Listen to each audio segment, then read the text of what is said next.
It's time for the Greek of the Week, and yesterday was Palm Sunday, and so I want to look at Luke 19, verse 41. And a Kaios Engusen, Idon tain Polin, a Klausen epautain. Verse 41. And as he drew near, having seen the city, he wailed over it, he wept over it, he lamented over it. So comparative clause here, as he drew near, and it's not really comparative. It's really about time, isn't it? But Engesen, a nu with an epsilon in front of, is often a movable nu. Throw it away. With a sigma, it's epsilon's a very common third-person singular past tense ending, and with the sigma, it's aorist.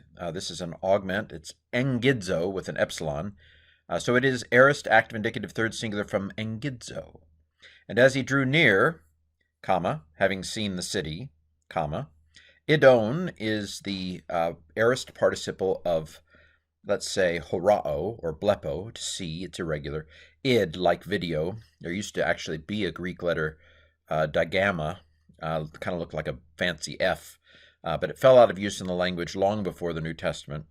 But wid in Latin bears the Indo-European background that had that sound there, video, where it comes from it too. But anyway, it's the id is aorist. It is a participle. On is a well-known participle nominative masculine singular ending. Putting it all together, what do we have? We have an aorist active participle nominative masculine singular from horao or blepo. It doesn't matter. It's irregular, so the form is unrelated to either of them. All right. Having seen. Having because it's a ing because it's a participle. Having because it's an aorist participle. It's active. Having seen. Having seen the city, the polis, metropolis. Anyway, he wept. Klausen. You see the sen. Children, go where I send thee. No, that's not it. Sen is, again, aorist, active, indicative, third singular. From klauo, with an augment, normal augment on front. He wept. Epautain, over it. Okay, so Jesus draws near to the city, and he weeps over it.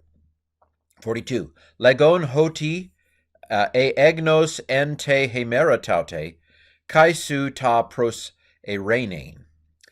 He wept over it, saying.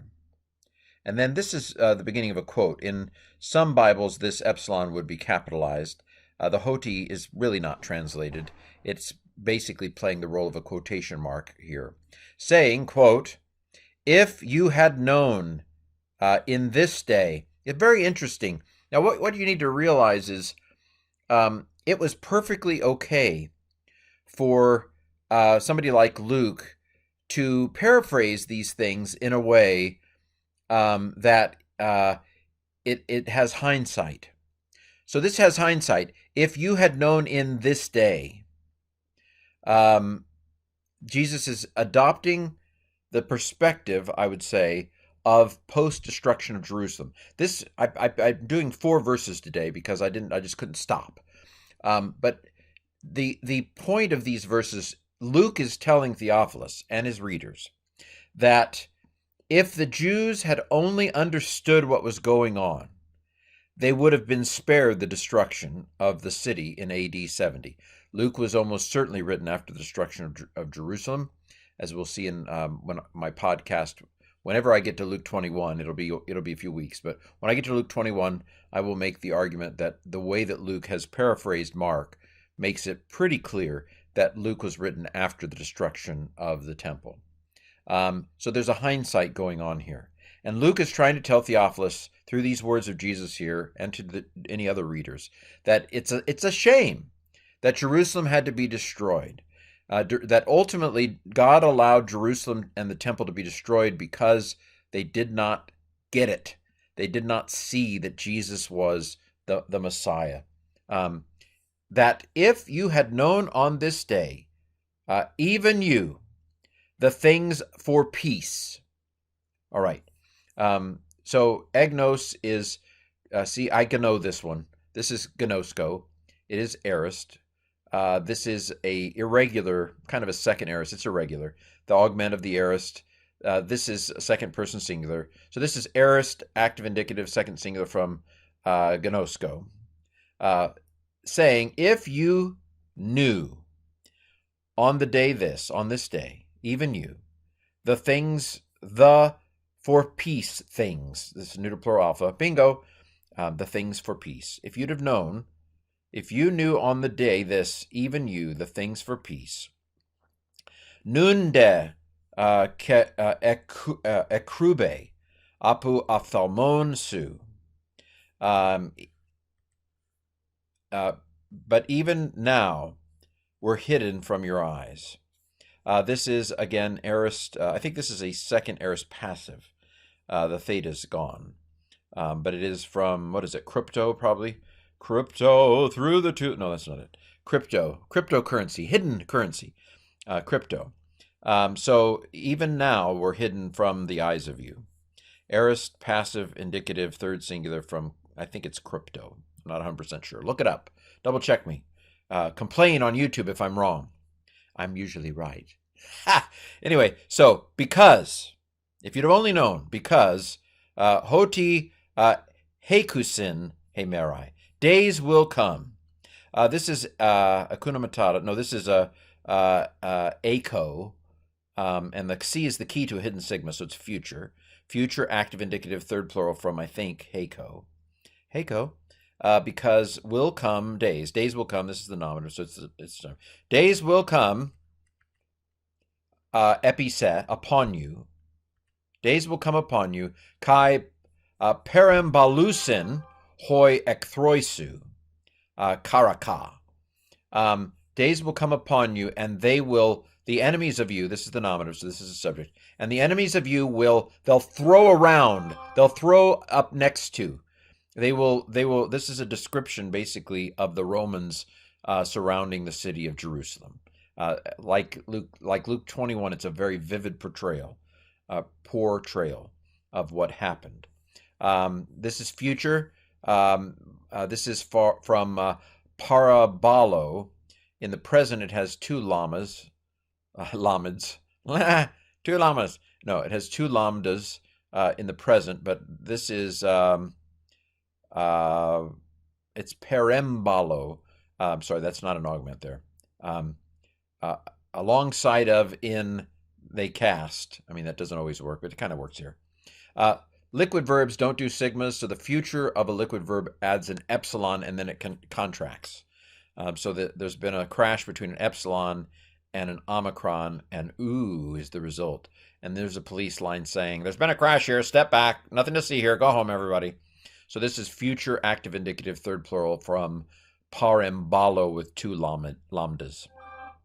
Okay, the enemies of you will throw up against you a barricade, a karaka soy, a barricade soy toward you. And soy kai perikuklosusin sensei. Perikukloo, I think is what this is from. The sigma. The usi tells me it's third plural, active. The sigma tells me it's future. And then this is from a contract verb. Kuklo is around. Kuklo, it's around. Perikuklo is, peri is around as well. They will surround around you. Perikuklo, future active indicative third plural. They will encircle you. This is a Roman siege being described here. Kai sunexusin se. Great, these enclitics here, se doesn't, these are lazy. Su, soy, se. They say, I don't want to do an accent. And so this one, the accent was on the last syllable, so it did both duty. But notice we have two accents on this one. We have two accents on this one. We have two accents on this one. That's because the freeloader, soy, said, I don't want to do an accent. So the word in front of it had to do double duty. Anyway, they will encircle you and they will hem you on all sides. Pantothen. Sunexu sin se pantothen. On every side. They will have with you. Future, C is the key to hidden sigma. Future active indicative third plural from suneko, I think. And they will have with you. They will hem you in on all sides.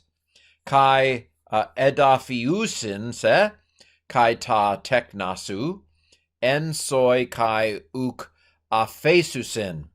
and they will level you and your children in you. Your children they're not born yet. They're not born yet, but you're going to give birth to children, and they're going to be trampled, you and your children. And they will not leave. So this is also, I think, a future that has a contract verb, that has an epsilon. What is this? Probably, what is it? I don't know exactly what this word is. It's probably the only place it's used in the New Testament.